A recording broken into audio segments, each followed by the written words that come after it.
difference between DNA and RNA. Deoxyribonucleic acid आणि ribonucleic acid या दोघांमध्ये डिफरन्स काय आहे?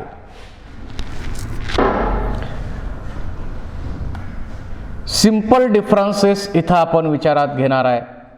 फर्स्ट, मेनली प्रेझेंट इन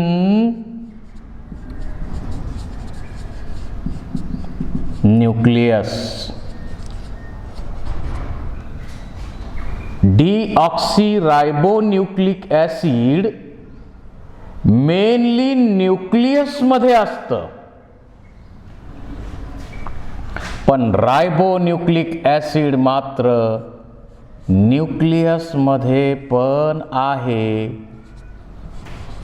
आणि सायटोप्लाझममध्ये पण आहे.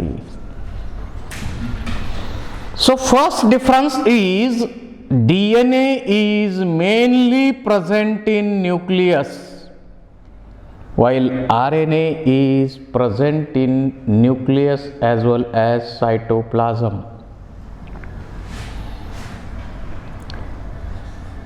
DNA acts as genetic material in all organisms except RNA virus. फक्त RNA व्हायरस वगळता बाकी सर्व लिव्हिंग ऑर्गॅनिझममध्ये DNA हेच जेनेटिक मटेरियल आहे, हेरिडिटरी मटेरियल आहे.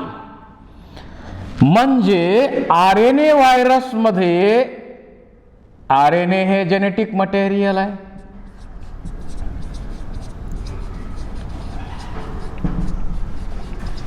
acts as a genetic material in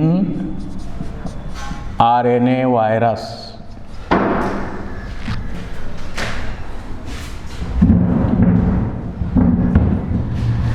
DNA is made up of deoxyribonucleotides, while RNA is made up of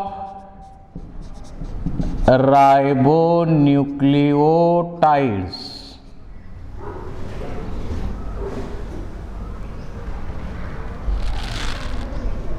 DNA मध्ये DNA generally कसं आहे, डबल स्ट्रँडेड आहे.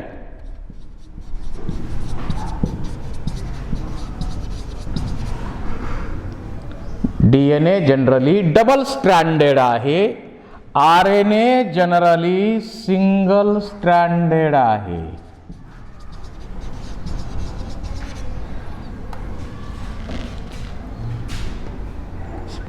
DNA मध्ये डबल स्ट्रँडेड असल्यामुळं purine as2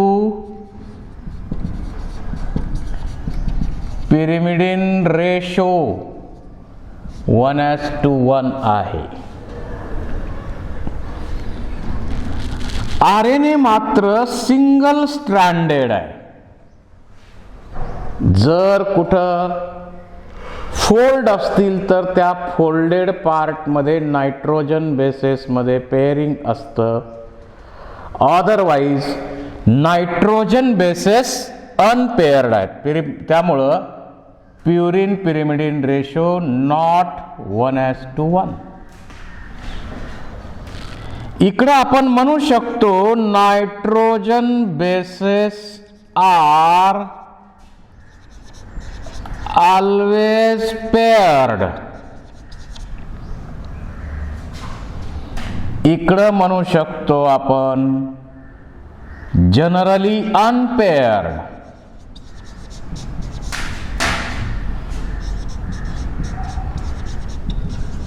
generally unpaired and paired only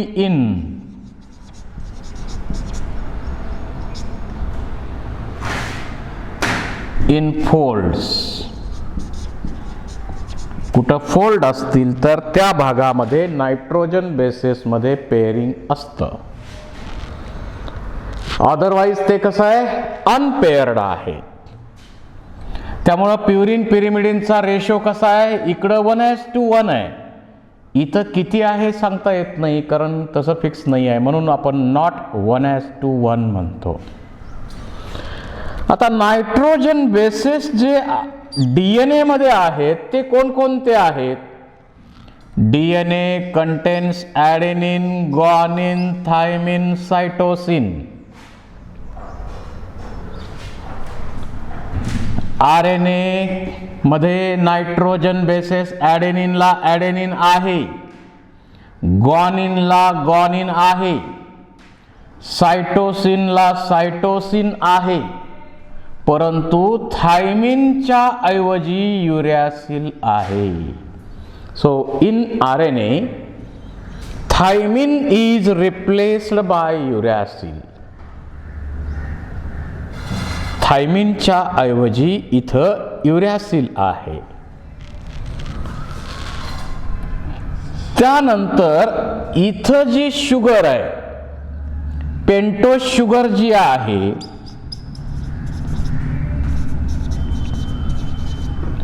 ही डीऑक्सीरायबोज आहे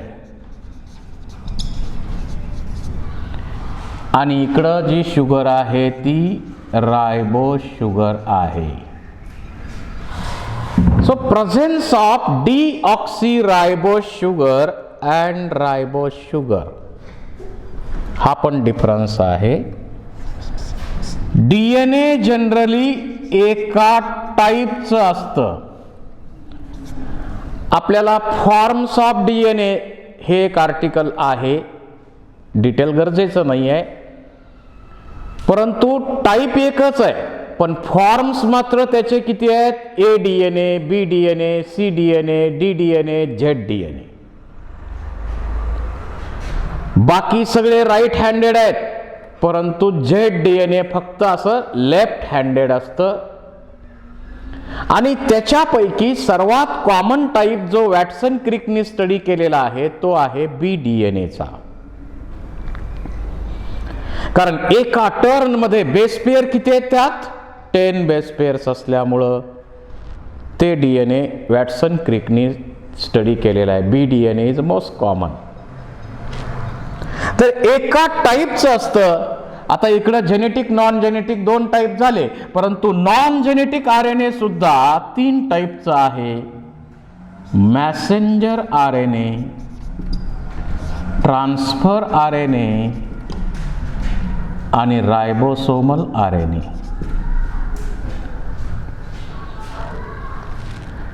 DNA protein सिंथेसिसची process control करतं. It controls the protein synthesis. But RNA helps the process of protein synthesis. So DNA is just like a owner. एखादं shop आहे, त्या शॉपमध्ये कोणीतरी owner आहे, तो सगळ्याला ऑर्डर सोडणार आहे, हे द्या ते द्या, हे असं काम करा तसं काम करा. बाकीचे सगळे वर्कर्स आहेत, सपोर्टर्स आहेत किंवा हेल्पर्स आहेत त्यांना. म्हणजे DNA कडे सगळी जेनेटिक इन्फॉर्मेशन आहे. काय बनवायचं याचा निर्णय DNA करणार आहे. कारण पूर्ण ब्ल्यूप्रिंट कुणाकडे आहे? तर DNA कडे आहे. आणि जशी माहिती DNA कडे आहे त्याप्रमाणे हे तिन्ही टाईपचे RNA काम करत असतात. ते हेल्पर आहेत. So DNA is just like a owner and RNA are just like a helper. असे अनेक डिफरन्स आपल्याला इथं करता येतील. मुख्य जे 10 डिफरन्सेस इथं दिसत आहेत ते आपल्यासाठी सफिशियंट आहेत. DNA आणि RNA मध्ये हे सगळे डिफरन्स आहेत. आता आपल्याला DNA चा स्टडी तर केलेलाच आहे, RNA चा शिल्लक आहे.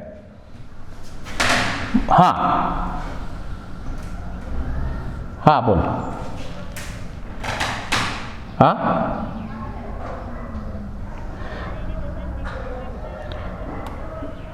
Generally unpaired but paired in folded region only. हा ओके, थांब जरा इकडे घेतो हे.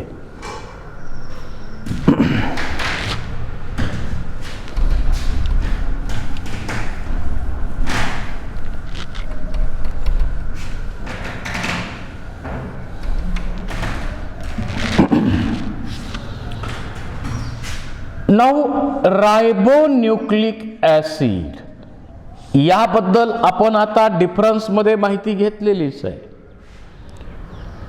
जनरली न्यूक्लियस आणि सायटोप्लाझम मध्ये आढळणारं RNA, सिंगल स्ट्रँडेड RNA, रायबोन्यूक्लिओटाइडनी बनलेलं RNA, त्यानंतर ॲडेनिन, ग्वानिन, युरॅसिल आणि सायटोसिन 4 बेसेस आहेत. रायबोज नावाची शुगर आहे, सिंगल स्ट्रँडेड आहे. जनरली कुठं जर फोल्ड असेल तर त्या फोल्डेड पार्ट मध्ये पेअरिंग असतं. नायट्रोजन बेसेस ऑलवेज पेअर्ड असतात DNA मध्ये, परंतु RNA मध्ये फोल्डेड रिजन मध्येच पेअरिंग असल्यामुळं नायट्रोजन बेसेसचा रेशो जो आहे, प्युरिन पिरिमिडिन रेशो जो आहे, तो 1:1 DNAचा आहे. इकडं नॉट 1:1 आपण म्हटलेलं आहे. बेसिकली RNA हे 2 टाईपचा आहे, genetic RNA and non-genetic RNA.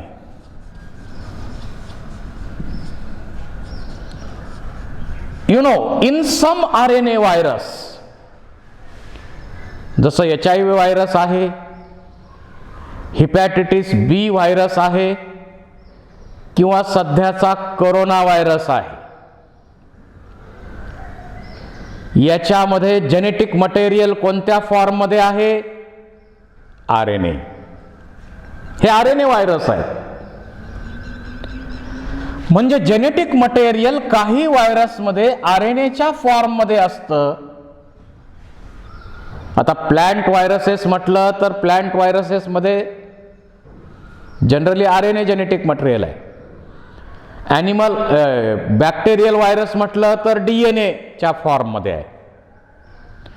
आणि ॲनिमल व्हायरसेस मध्ये, काही व्हायरसेस मध्ये DNA जेनेटिक मटेरियल आहे आणि काही व्हायरसेस मध्ये RNA जेनेटिक मटेरियल आहे. व्हायरसकडे स्वतःची मेटाबॉलिक मशिनरी नसते, तो एक टेररिस्ट सारखा आहे, दुसऱ्यावर आक्रमण करणार आणि ते सगळं आपल्या ताब्यात घेणार आणि आपल्याला पाहिजे तसं मल्टिप्लिकेशन करणार. तर हे जेनेटिक RNA आहे, ते आपल्याला इथं स्टडी करायची आवश्यकता नाही आहे. ते जेनेटिक RNA आपल्याला माहीत असावं. इथं आपल्याला स्टडी करायचं आहे non genetic RNA. Non genetic RNA म्हणजे RNA मध्ये जे 3 टाईप आपण मगाशी सांगितले, ते टाईप आपल्याला इथं स्टडी करायचे.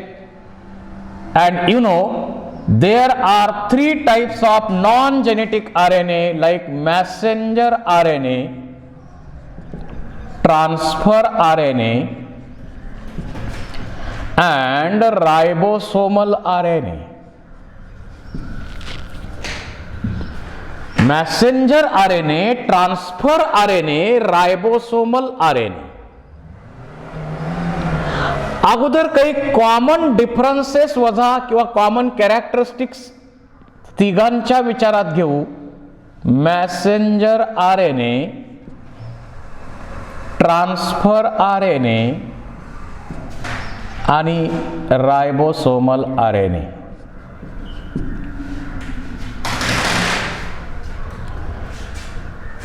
मेसेज प्रोटीन कोणतं बनवायचंय याचा मेसेज डीएनए कडनं साईटकडं घेऊन यायचं काम हे आरएनए करतं, म्हणून त्याला मॅसेंजर आरएनए म्हटलेलं आहे. So it carries information of protein synthesis from DNA to site of protein synthesis, that is ribosome. जिथं प्रोटीन बनवायचंय त्या प्रोटीनमध्ये अमिनो ॲसिडचा क्रम कसा असावा याची इन्फॉर्मेशन जेनेटिक कोडच्या फॉर्ममध्ये कुणाकडे आहे तर डीएनए कडे आहे. ती माहिती घेऊन यायचं काम हे आरएनए करतं, म्हणून त्याला मॅसेंजर आरएनए म्हटलेलं आहे. त्यानंतर ज्याप्रमाणे माहिती आलेली आहे त्याप्रमाणे त्या कोड प्रमाणे अमिनो ॲसिड आणायचे जोडायचे, आणायचे जोडायचे, आणायचे जोडायचे, म्हणजे अमिनो ॲसिड ट्रान्सफर करणं, कॅरी करणं हे काम दुसरं आरएनए करतं, म्हणून त्याला ट्रान्सफर आरएनए असं नाव दिलेलं आहे. आणि रायबोसोमल आरएनए तुम्हाला माहिती आहे, रायबोसोमचं कंपोजिशन जर पाहिलं तर त्याच्यामध्ये 65% रायबोसोमल आरएनए आहे आणि 35% प्रोटीन्स असतात. फक्त 35% प्रोटीन्स आहे. मेजर कंपोनंट जो रायबोसोमचा आहे तो रायबोसोमल आरएनए असाच आहे. तर मॅसेंजर आरएनए, ट्रान्सफर आरएनए आणि रायबोसोमल आरएनए तिघांचं नाव देण्याचा उद्देश असा आहे. This is a point number 1. नंतर मॅसेंजर आरएनए जे बनतं, it is produced in transcription process on DNA template. डीएनएच्या टेम्पलेटवरती ट्रान्सक्रिप्शन नावाची जी प्रोसेस होते त्या प्रोसेसमध्ये मॅसेंजर आरएनए तयार होतं. हे सुद्धा डीएनए टेम्पलेटवर तयार होतं आणि रायबोसोमल आरएनए तयार करण्याचं काम न्यूक्लिओलस हे करतंय. Which enzymes are necessary for formation of production of mRNA, tRNA and rRNA? असा क्वेश्चन विचारला तर आरएनए पॉलिमरेज डीएनए वर डिपेंडंट असणार आहेत ते, पण आरएनए पॉलिमरेज 2 हे एन्झाईम लागतं मॅसेंजर आरएनए बनवायला. आरएनए पॉलिमरेज 3 लागतं ट्रान्सफर आरएनए बनवायला आणि आरएनए पॉलिमरेज 1 लागतं रायबोसोमल आरएनए बनवायला. टोटल जे सेलमध्ये आरएनए आहे, जेवढं काही आरएनए सेलमध्ये असतं त्याच्यामध्ये या तिघांचं पर्सेंटेज कसं आहे, त्याच्यामध्ये या तिघांचं पर्सेंटेज आहे टोटल सेल्युलर आरएनएच्या 3 to 5% मॅसेंजर आरएनए आहे. टोटल सेल्युलर आरएनएच्या 10 to 20% ट्रान्सफर आरएनए आहे आणि टोटल सेलच्या 80% रायबोसोमल आरएनए आहे.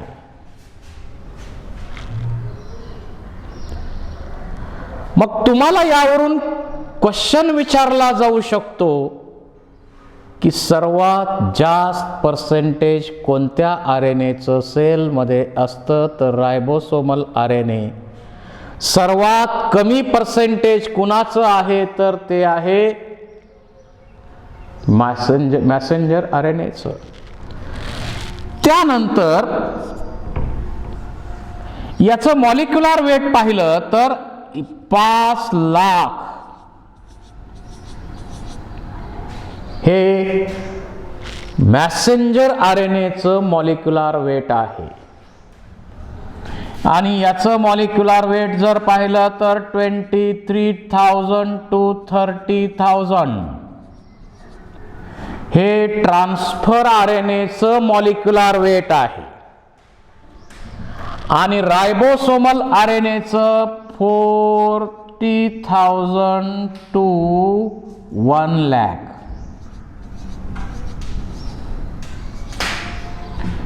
एवढं त्याचं मॉलिक्युलर वेट आहे. मॅसेंजर RNA हे लॉंगेस्ट RNA म्हटलं जातं. ट्रान्सफर RNA ला आणखी नाव आहे, ते स्मॉलेस्ट आहे.